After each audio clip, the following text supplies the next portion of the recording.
Tip-tip-dip, ma-dee-dee-dum, la-la-la-la-la.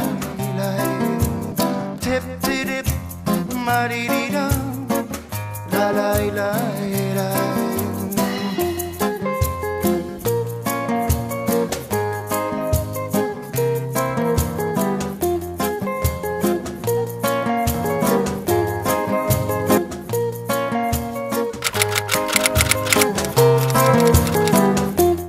Je m'appelle Franck Archemont.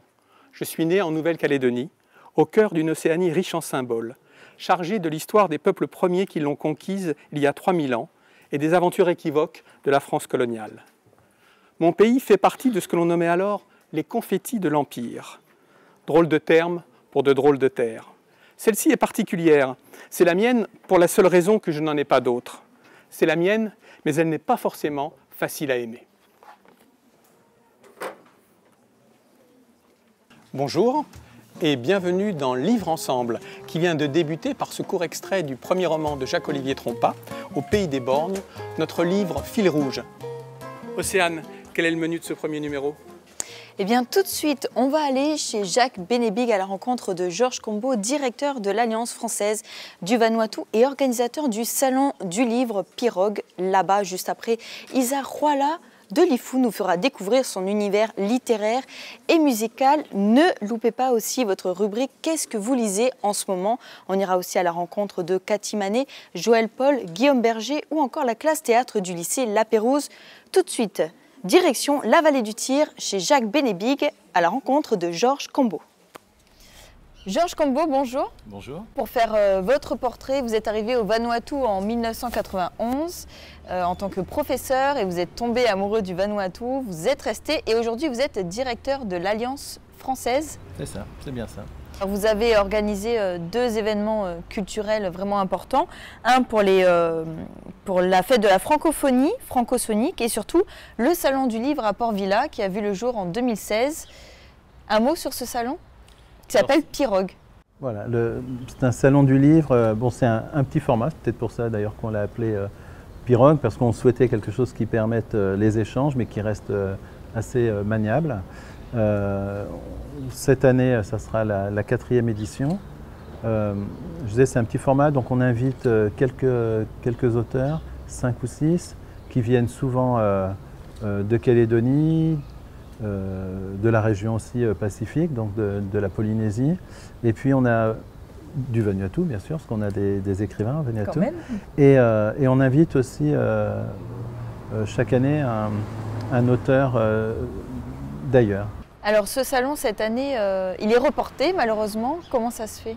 On a eu des petits soucis d'organisation et notamment de disponibilité de certains auteurs auxquels on tenait. Et on s'est dit que, voilà, vu que c'est une pirogue et qu'une pirogue ça se déplace facilement, voilà, on s'est dit autant le repousser de quelques mois pour avoir tous nos auteurs et bien l'organiser. Et être sûr que la pirogue arrive à bon port. Voilà, donc ça aura lieu la semaine du 16 septembre.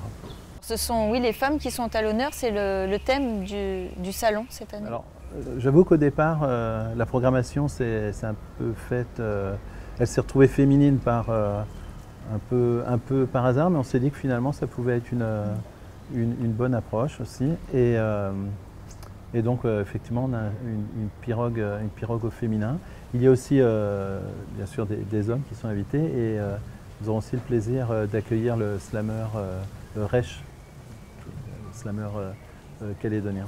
Et pour ce qui est de la littérature, en fait on s'est dit qu'il y avait peut-être une manifestation en fait, à créer pour soutenir les écrivains, leur permettre d'échanger avec des écrivains de la région. Et puis voilà, c'est venu un peu comme ça, et notamment en discutant avec les deux auteurs dont je parlais tout à l'heure, Marcel Metterang et Paul Tavot, qui eux sont régulièrement invités au Silo par exemple, mais aussi sur d'autres salons de la région ou d'ailleurs. Petite originalité de notre salon, c'est qu'on ne réinvite jamais les auteurs. Donc pour le moment, jusqu'à présent, les auteurs ne sont venus qu'une seule fois. Donc arrivera un moment où on aura épuisé le vivier, la ressource, mais l'idée c'est au moins que sur sur 4-5 ans, d'inviter à chaque fois de nouveaux auteurs. Merci Georges en tout cas d'avoir accepté notre invitation aujourd'hui. Merci. Retrouvons tout de suite Isa Ruala, auteure calédonienne, invitée aussi pour le salon Pirogue. Elle écrit mais elle fait aussi de la musique, une nouveauté cette année. Regardez. Souvent les gens s'enivrent vite et terminent la nuit dehors sous un cocotier. Pour eux ce n'est pas une mauvaise expérience. Au contraire, ils s'amusent à se le raconter. Comme si ingurgiter une telle quantité d'alcool était un véritable exploit et finir la nuit sous un cocotier un privilège. Tu es là pour me tuer à petit feu. Tire-toi de ma terre, tire-toi de ma mère, tire-toi de mon île, tire-toi de ma vie, tire-toi de ma terre, tire-toi de ma mère. La lecture acoustique, en fait, ça allie la lecture et de l'acoustique. Et je voulais faire ça parce que dans mon roman La tribu des veuves, il y a beaucoup de chants d'artistes de mon île Djéhou. Et donc, je me suis dit, c'était l'occasion de valoriser mes écrits, mais aussi les écrits des artistes de mon île. Pour la première fois, on l'a fait en tribu.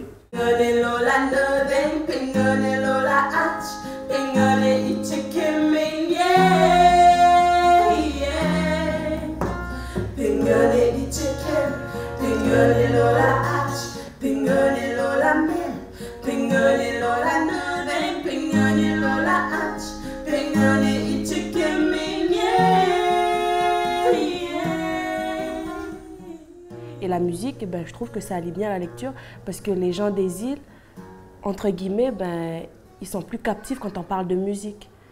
La lecture, ils sont pas trop, mais c'est bien de faire passer la lecture par le biais de la musique. L'amour est inconditionnel.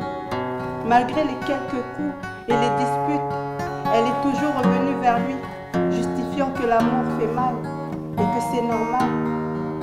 Peu importe ce que ses deux sœurs disent, elle l'aime. Attrapons l'amour si l'on n'aime pas. Le centre culturel, c'est le seul endroit où c'est ouvert le dimanche. Et puis ici, on ne va pas trop croiser les gens, donc c'est calme pour pouvoir travailler. J'ai écrit 2 nouvelles, L'enfant de la route et La fille aux étoiles, et un roman, La tribu des veuves. Okay. Je m'inspire du quotidien et de la vie en tribu ou de la ville ou de comment, en tant que Kanak, on perçoit la ville et puis et comment on perçoit le monde qui nous entoure. Donc voilà. Et à travers des regards d'enfants et d'adolescents. J'ai participé récemment au Salon international de Paris, Salon du livre, et au Festival Rochefort Pacifique. Qu'est-ce qui t'a marqué ? Ce qui m'a marqué, c'est rencontrer les gens et partager avec eux sur la Nouvelle-Calédonie, sur le monde kanak et sur des choses qu'ils ne connaissent pas au final. Et j'ai beaucoup aimé au Festival Rochefort Pacifique avec l'échange avec les collégiens qui ont lu mon livre et donc c'était intéressant d'avoir leur retour.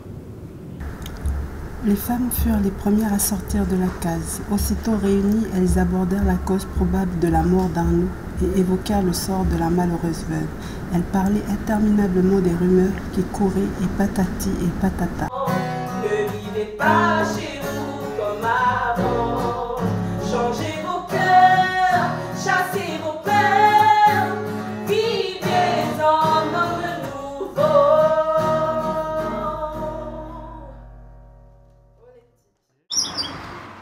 Au fait, Océane, qu'est-ce que tu es en train de lire en ce moment? Eh bien moi Philippe, je lis Le mystère des crânes de cristal, qui a été écrit par Chris Morton et Cyril-Louise Thomas, des éditions Aventures secrètes, j'aime bien, c'est tout ce qui est ésotérique. C'est 2 journalistes qui vont à la recherche des 14 crânes de cristal et jusqu'à aujourd'hui on n'a toujours pas trouvé l'outil qui a servi à façonner ces crânes. C'est fascinant. Et toi, qu'est-ce que tu lis? Eh bien moi, je suis en train de me régaler avec I Am de Maggie O'Farrell. L'auteur raconte en 17 chapitres les 17 fois où elle a frôlé la mort. Et ce qui est assez intéressant, c'est que chacun de ces 17 chapitres est structuré autour d'une partie différente du corps. Le cou, le poumon, les intestins. C'est une ambiance assez particulière, macabre et poétique à la fois. Et c'est surtout extrêmement bien traduit en français par Sarah Tardy. Et vous, qu'est-ce que vous lisez en ce moment? En ce moment, je lis Complètement cramé de Gilles Le Garnier. Ça parle d'un chef d'entreprise qui quitte tout pour se rendre en France. Et là, il devient majordome, il travaille au sein d'une grande maison et pour le coup, il noue des relations avec plusieurs personnes comme lui, solitaires. Et c'est très rigolo, il se chamaille tout le long et je le recommande vraiment. Alors là, je ne l'ai pas commencé, mais c'est un livre, le titre « La performance humaine, 3 univers de compréhension ». C'est de François Bigrel. À l'époque, c'est un livre que j'ai retrouvé dans mes affaires parce que j'ai fait du tri hier.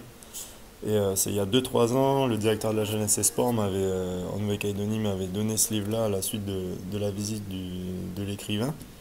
Et du coup, je vais découvrir ça. Mais après, je lis pas mal de livres, entre guillemets, simples, des choses faciles à lire.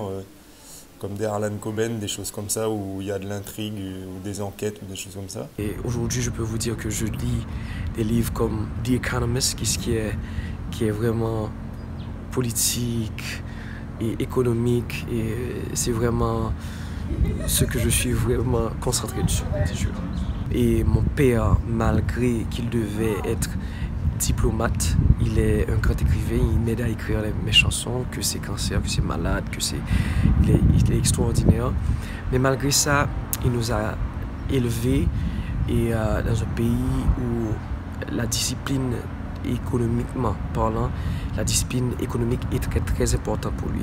Pourquoi? Parce qu'il a grandi, lui, il a grandi dans une misère, c'était difficile pour lui et il s'est rendu compte qu'il devait être un entrepreneur très vite. Et il l'a fait exactement pour moi aussi, pour mes frères. Il y a un bouquin que j'ai commencé, c'est d'Agnès Lugan. En fait, c'est un matin, réveil un peu comme ça, et il raconte un peu sa vie après avoir vécu aussi longtemps avec son mari et ses enfants. Et puis du coup, elle se rend compte qu'elle pouvait s'épanouir encore plus. La vie est tellement importante qu'elle se rend compte qu'on n'a qu'une seule vie. Il n'y en a pas deux. En fait, la vie, c'est la vie. Hein. C'est pas seulement la vie, vie avec un grand V, c'est une vie de tous les jours, quoi. En ce moment, j'ai pas trop le temps de lire, alors du coup, je me recentre sur les bandes dessinées. J'ai lu toute la collection de Tintin et Milou et Blibille. Voilà. Nous voici maintenant au bout du monde, où nous allons retrouver Guillaume Berger qui va nous parler de son nouveau roman Bazooko. Mais avant de retrouver notre invité, je vous propose de découvrir un court extrait de son nouveau roman avec la complicité de la section théâtre du lycée La Pérouse. Il est encore trop tôt, ai-je dit à Pierre. Dans cette île, boire de la bière en public avant 10 h du matin relève de l'indécence morale, une injure pure et simple à l'ordre colonial, comme dirait Pierre. Il ne lui aura d'ailleurs pas échappé que les ivrognes se terrent au fond de la brasserie, alors que la terrasse est déserte et qu'il fait un temps exceptionnel, avec tout juste ce qu'il faut de soleil, de nuages et d'alizés. Un temps de carte postale, ai-je dit à Pierre. Il n'y a pas de meilleur emplacement pour apprécier les vertus de cette île, et c'est pourquoi je viens ici, chaque matin, à cette même table où nous nous trouvons à présent, la plus proche des quais de la marina, et les pieds dans l'eau, pour ainsi dire, mais toujours avant 10 h. Je voudrais juste dire que ça se passe en Amérique du Sud, où j'ai vécu, que ça parle un peu de ce que j'ai vécu, que ça parle un peu de ce que j'aurais voulu vivre. Bazooko, alors Bazooko ça va pas plaire à tout le monde, c'est une drogue dure, voire très dure, qu'on trouve en Amérique du Sud, essentiellement dans les pays producteurs de cocaïne.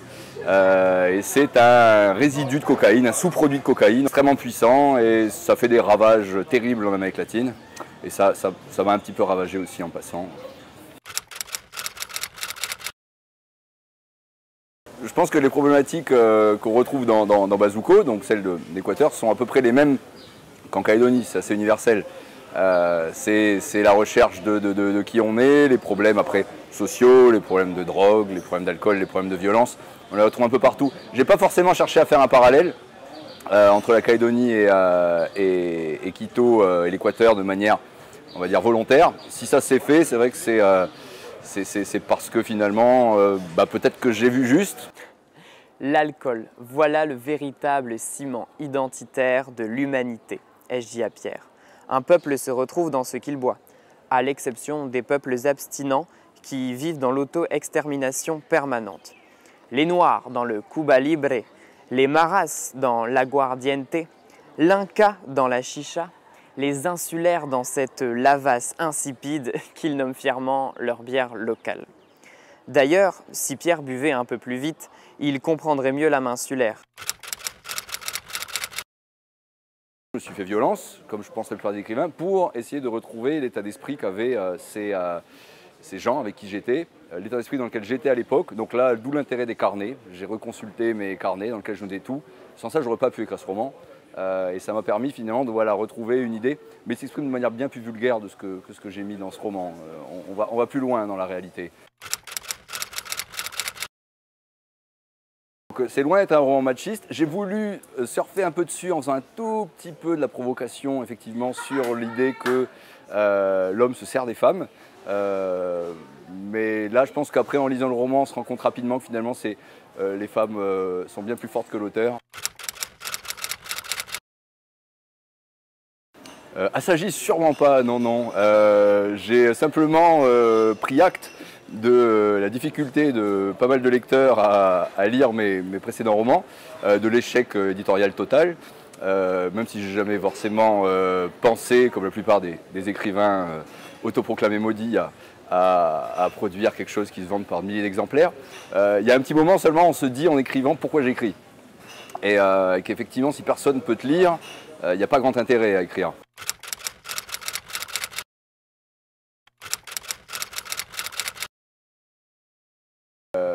Un exilé, je me suis prétendu exilé, effectivement, pendant longtemps, c'était pratique. C'est des grands mots comme ça qui font bien. Même si effectivement, intérieurement, je ne me sentais pas capable de vivre dans ce pays. Il y avait non pas parce qu'il y avait un problème réellement politique, mais parce que c'était quelque chose de trop dense pour moi. Aujourd'hui, naguère, je disais que c'était beaucoup trop vide. Et en fait, non, c'est l'inverse, c'était trop dense. J'avais besoin justement de faire le vide et de partir.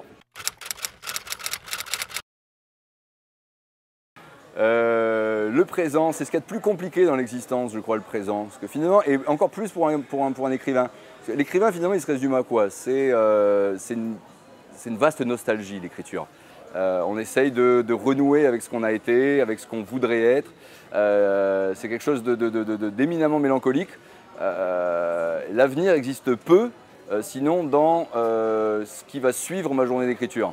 L'écrivain vit essentiellement dans le passé, donc son présent, c'est du passé remanié. C'est l'amour de la littérature d'abord qui fait l'écrivain. Donc j'ai un peu avalé tout ce qui passait. Voilà, les Russes se sont imposés comme réellement les auteurs les plus prenants et les plus parlants pour moi, ceux auxquels je me suis identifié. Donc là, oui, Dostoïevski, Tourgueniev, Tolstoï, Gorky, voilà, bon, il y en a beaucoup.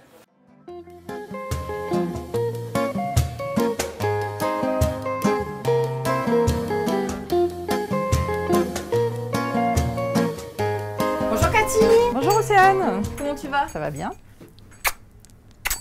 Alors on vient t'embêter parce qu'on aimerait découvrir les nouveautés que tu as à nous présenter. Oui, bien sûr. On va commencer par un petit peu de littérature avec le dernier roman de Catherine Laurent qui s'intitule Rouge comme la haine, paru aux éditions Humanis. Donc, Catherine Laurent est également l'auteur de ce livre qui est le prix Popeye 2018. Sur les Calédoniens, un livre remarquable à découvrir absolument. De Frédéric Viol, je voulais absolument vous montrer ça, c'est mon coup de cœur absolu. C'est un album jeunesse, donc pour les enfants, mais que je recommande aussi aux adultes, parce que c'est drôle, c'est plein de fraîcheur, c'est superbement illustré, on en sort vraiment de bonne humeur. Je voulais aussi faire un petit coup de cœur, une petite mise en avant sur la réédition de ces ouvrages par l'association Jean Mariotti. La trilogie de Poindy. Pour moi, c'est une œuvre magistrale. Jean Mariotti a travaillé pendant 18 ans à des périodes différentes pour écrire ses livres. Il s'est inspiré des récits que lui racontait sa nounou Kanak, une plongée dans la forêt mystérieuse des vallées. Les animaux, les pierres ont une âme. On retrouve les lieux tabous, les génies, les sorciers, enfin tout. Et maintenant, suivez-moi, nous allons parler du livre Fil rouge.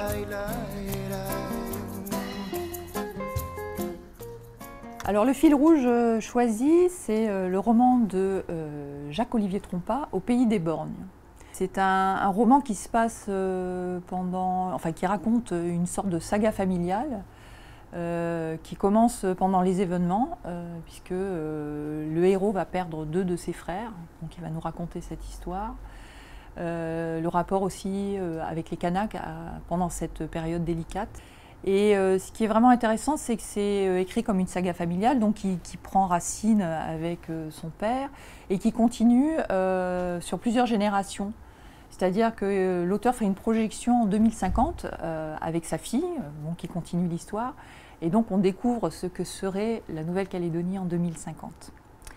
Toujours un sentiment de culpabilité, ou plutôt un complexe, une honte. Mais il y a autre chose aussi, une chose qui ne s'évoque pas non plus. Une chose qui est là tout le temps, derrière les mots, les gestes, les intonations, les postures corporelles. Cette chose, c'est la violence, la dureté des caractères. Voilà notre héritage. Merci Cathy pour toutes ces nouveautés. J'étais en train de lire le dernier livre de Joël Paul sur l'indépendance du Vietnam. Oui, oui. Intéressant. Un très beau roman, très bien documenté, bien écrit. Voilà, et il faut le lire pour comprendre ce que ça veut dire, les moustaches du tigre. Joël Paul, tu le connais ?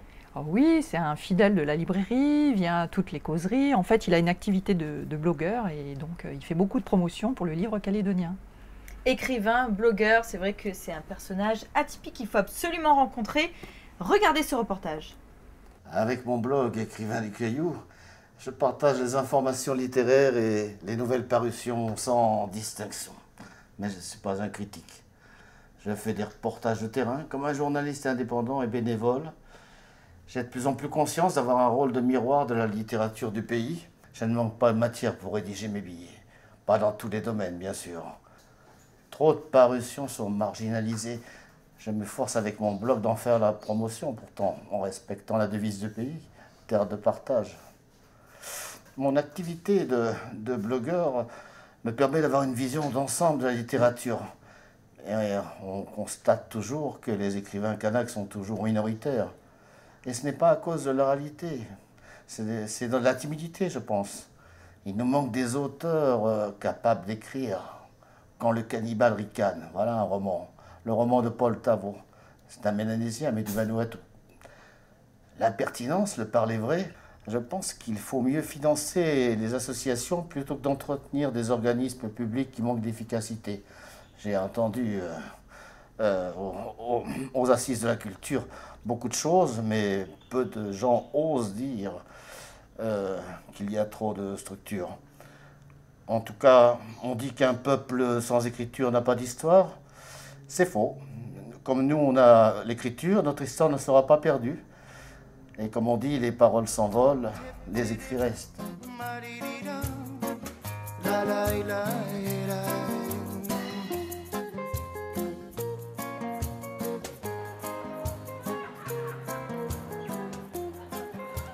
Pour cette fin d'émission, nous sommes au lycée La Pérouse pour votre rubrique Slam plaît bien, où on va retrouver Shannon, élève au collège de Boulary. Elle vous réserve un slam original. La vie, Shannon, c'est à toi. À 14 ans, je n'ai pas vraiment de mésaventures à raconter, mais je laisse couler les mots pour tous ceux qui en ont besoin, pour tous ceux qui n'ont plus la force de lever le poing. On a tous des souvenirs qui nous hantent, des choses qui nous cassent. Dans la vie, il faut apprendre à nager si tu ne veux pas boire la tasse. Moi, j'ai délaissé des personnes qui m'étaient chères, dans une relation qui m'a brisée, dans laquelle j'ai souffert. Au final, cette situation m'a permis de renforcer des liens perdus, certains inattendus, dont je n'en soupçonnais même pas les vertus. La lumière nous aide à y voir plus clair. C'est seulement dans les moments les plus sombres que les vrais amis nous éclairent. Je suis encore là, la tête haute, je n'ai pas abandonné. Si le malheur croit qu'il peut me toucher, il m'a sous-estimé. Aujourd'hui, je m'enivre de chaque instant de bonheur. Pas le temps de m'attarder sur le passé, plus de place pour la douleur. La vie est sinueuse, ses routes se mêlent et s'amassent. Dans la vie, il te faut cravacher si tu ne veux pas finir dans une impasse. Telle une ligne directrice, je la saisis à mon rythme. J'en profite et j'ai raison. J'écris la suite de mon histoire. Je peins mes horizons. Malgré ces réflexions, le doute m'assaille encore. Concernant mon travail, mes projets, ma vie, ai-je raison ou bien tort? Et puis je m'en fous. Moi, je suis détendue. Ceux qui m'entourent ici à me rendre ce doux sourire que j'avais perdu. Faire attention à ne pas tout laisser tomber, faire le chemin en solitaire. Je sais qu'on apprécie que ceux qu'on aime suivent une route plus ou moins similaire. Je parle par expérience, en toute âme et conscience. Désormais, ils pourront toujours compter sur moi, quel qu'en soit le prix, car c'est ainsi que j'ai décidé de construire ma vie. Il est important de savoir donner pour espérer recevoir en retour. Si tu vas mieux que ton voisin, même si tu ne l'aimes trop, tends-lui la main. À son tour, un jour, quand toi ou un autre vous en aurez besoin, cette personne que tu auras aidée vous apportera son soutien. Je sais que dans longtemps, il faudra laisser place, donner la vie à un autre souffle, une autre grâce. Pour l'heure, le reste de notre vie nous appartient. Poursuivez vos rêves et dessinez sur cette feuille blanche votre destin. La possibilité de vous construire à travers vos actes, vos envies, vos désirs, vous donne le pouvoir de choisir la personne que vous décidez d'être ou de devenir. Ce temps de réflexion m'a permis de me projeter. Finalement, je crois pouvoir dire, avec un peu de chance, je vivrai sans regret.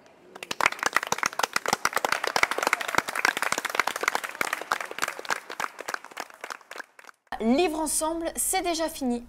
On espère que ça vous a plu. Vous pouvez dès maintenant retrouver l'ensemble des informations pratiques concernant les ouvrages que nous avons évoqués dans l'émission sur notre page Facebook ou sur le site internet de Calédonia. Océane, à qui as-tu envie d'offrir notre livre Fil rouge?